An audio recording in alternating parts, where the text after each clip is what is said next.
फिर से एक बार आपका स्वागत करता हूं और एक नई कहानी के साथ। किसी ने क्या खूब कहा कि इंसान खाली हाथ आया और खाली हाथ ही जाता है। सिर्फ उसके कर्म ही होते हैं, उसके बाद उसके साथ में रहते हैं और उसके जाने के बाद भी रहते हैं। जी हाँ दोस्तों, कहानी कुछ इस तरह ही है। एक राजा होता है, उसका बड़ा राज्य होता है और उस राज्य के अंदर उसके पास हर एक वो चीज़ होती है ऐशो आराम की। उसकी प्रजा होती है जो उसके लिए अपनी जान तक देने के लिए तैयार होती है। प्रजा पूरी सुखी होती है। उसके पास अच्छा बड़ा महल होता है, खजाना होता है, नौकर चाकर सब कुछ होता है। राजा बोलने के बाद ये सारी चीज़ें उसके पास होती है और उसके बच्चे भी, राजकुमार वगैरह, उसकी रानी भी, ये सभी अच्छे लोग होते हैं। फिर भी उस राजा को कुछ ना कुछ नई चीज़ सीखने की बहुत आदत होती है। वो कभी भी कुछ नया, साधु हो या कुछ संत हो, उनसे कुछ ना कुछ शिक्षा प्राप्त करता था। लेकिन राजा के पास इन सारी चीज़ें होने के बाद भी उसको हमेशा एक, कहीं ना कहीं तो उसके दिल में एक बात रहती थी, कुछ ना कुछ बाकी है। और सारी चीज़ें होने के बाद भी उसको सुकून नहीं मिलता था। वो हमेशा परेशान रहता था कि मेरे पास सारी चीज़ें होने के बाद भी मुझे सुकून कैसा नहीं है। वो हमेशा रात में सोते वक्त उठता था और उसे महसूस होता था कुछ ना कुछ और जीवन में बाकी है। एक बार ऐसे होता है, एक साधु नगर में आता है राज्य के अंदर उसके, और उसे पता चलता है कि वो साधु कुछ ना कुछ नई दीक्षा दे के जाता है और उस साधु को वो अपने दरबार में बुलाता है। अपने सैनिकों को भेजता है, साधु को बुलावा भेजता है। साधु आता है वहाँ पे उसके महल में और उससे बात करता है। राजा बोलता है कि मुझे कुछ दीक्षा दो, मेरे पास सब कुछ है, सारी चीज़ें हैं, धन है, दौलत है, राजमहल है, राजपाट है, सब कुछ है मेरे पास, बच्चे हैं, अच्छी फैमिली है। सब कुछ होने के बाद भी मुझे सुकून नहीं मिलता है। मैं हमेशा सोचता हूँ कुछ ना कुछ जीवन में शेष बाकी है। वो साधु उसके तरफ देख के मुस्कुराता है और कहता है कि हाँ, मैं तुझे दीक्षा तो दूंगा और तुझे सुकून भी मिलेगा, लेकिन तुझे मेरे साथ चलना पड़ेगा। राजा बोलता है कि ठीक है, मैं आपके साथ चलने के लिए तैयार हूँ। राजा बोलता है कि मुझे 2 दिन का समय दो। साधु बोलता है ठीक है। राजा अपने पूरे रिश्तेदारों को, अपने बच्चों को, रानी को, सबको मिलता है और अपना जो राजपाट है वो अपने प्रधान को समझाता है और पूरा राजपाट अपने बच्चों के हाथ में दे देता है। और वो वहाँ पे उस साधु के साथ निकलने के लिए ढेर सारी चीज़ें लेता है। सफ़र पे निकलने के लिए कपड़े लेता है, बहुत सारे गहने लेता है, रास्ते में खाना लगेगा खाना लेता है। वो सब लेके वो तैयार हो जाता है। उसके साथ में उसके सैनिक भी होते हैं, पालकी भी होती है। लेकिन साधु कहता है कि तुम मेरे साथ आना चाहते हो तो मेरी एक कंडीशन है, मेरी एक शर्त है। तो राजा बोलता क्या शर्त है? साधु बोलता है कि तुमको अकेले ही मेरे साथ आना पड़ेगा। ये तुम्हारे सैनिक वगैरह, जो तुम्हारे नौकर चाकर है, ये कुछ भी नहीं तुम्हारे साथ होने चाहिए। राजा थोड़ा दुविधा में फंसता है, फिर सोचता है कि मुझे कुछ ना कुछ जीवन में सीखना है। तो वो उस साधु की बात मानता है और वो अकेला उसके साथ, उस साधु के साथ में चलता है। पूरा बोझ अपने साथ में उठाता है। वो एक गठड़ी जो रहती है, पूरा सोने का, खाने का, हर एक चीज़, कपड़े की हर चीज़ वो अपने साथ में लेता है।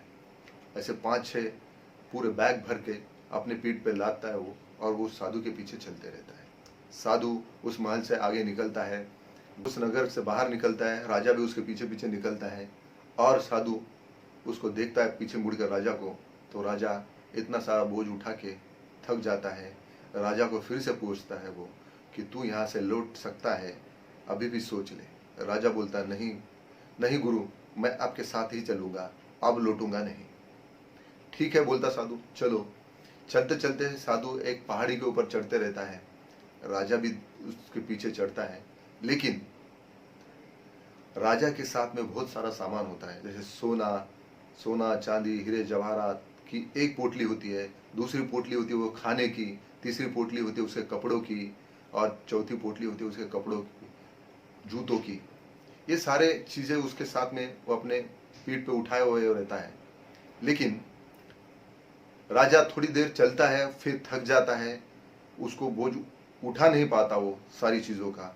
तो साधु उसको बोलता है कि तू एक एक करके अपनी पोटली छोड़ते जा और चलते जा। पहले तो राजा सोना चांदी की पोटली छोड़ देता है, खाने की पोटली वैसे ही रखता है क्योंकि ये इंपॉर्टेंट है, रास्ते में ये लगेगी। सोने की पोटली छोड़ देता है, फिर थोड़ा और दूर चलता है तो थक जाता है, फिर कपड़े की पोटली छोड़ देता है, फिर और थोड़ी देर जाता है, फिर और वो जूते की पोटली छोड़ देता है, और थोड़ी दूर जाता है, खाने की पोटली रहती है, वो उतनी ही अपने साथ में लेके चलता है, और वो भी आगे जाके थोड़े पहाड़ पे चढ़ने के बाद वो भी छोड़ देता है।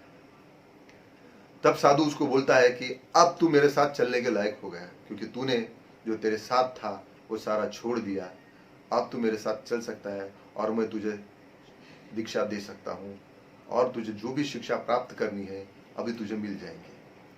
तो पहला सबक राजा तुझे ये है कि जो भी है तेरे पास कमाए वाला, जीवन में ये कभी भी तेरे साथ में नहीं आएगा। राजा हाथ जोड़कर उस साधु को प्रणाम करता है, कि बोलता है कि मुझे शरण में लो और मुझे जीवन का मार्ग दिखाओ।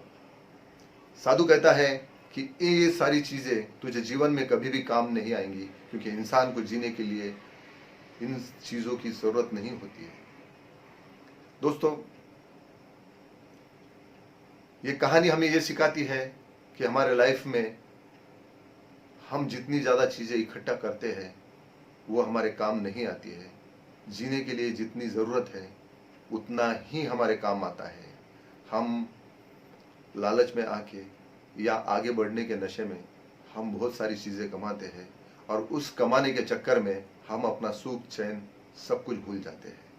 जैसा हम आगे बढ़ने के लिए पैसा कमाने के चक्कर में हम अपने फैमिली को वक्त नहीं दे पाते, और उस चक्कर में हम अपना सुख चैन भूल जाते हैं। बहुत बार ये होता है कि हम अपने तरक्की और सक्सेस के लिए इतने एग्रेसिव हो जाते हैं कि हम जीना भूल जाते हैं। और दोस्तों, हम लाइफ में आगे चलते समय हमेशा अपने भूतकाल में हुई चीज़ों को, यादों को लेके हमेशा आगे बढ़ते रहते हैं। लेकिन दोस्तों, हमें भूतकाल में हुई जो घटनाएं हैं उनको भूल के आगे बढ़ना चाहिए। जैसा राजा ने हर एक पोटली छोड़ी है पीछे पीछे जैसे बैग्स, वैसे ही हमको हमारे जीवन में आगे बढ़ते समय में यादों की पोटली, जो दुख भरी यादें हैं, उनको छोड़ देना पड़ता है, और जो हमारे जीवन में दुखद घटनाएं होती है उन दुखद घटनाओं को भी भूल जाना पड़ता है और जीवन में आगे बढ़ना पड़ता है। ये कहानी हमको ये सिखाती है कि जीवन में आगे बढ़ना है तो हमारे साथ अतीत में जो चीज़ें हुई है, दुखद भरी घटनाएं जो हुई है हमारे साथ, अनसक्सेस या और कुछ चीज़ें हुई होंगी, तो उन सारी चीज़ों को भूलकर, यादों को भूलकर आगे बढ़ना चाहिए और अपना जीवन शांति से जीना चाहिए। ये मेरी छोटी सी कहानी आपको कैसी लगी, आप कमेंट्स बॉक्स में ज़रूर बताना, शेयर करना, लाइक करना, सब्सक्राइब करना।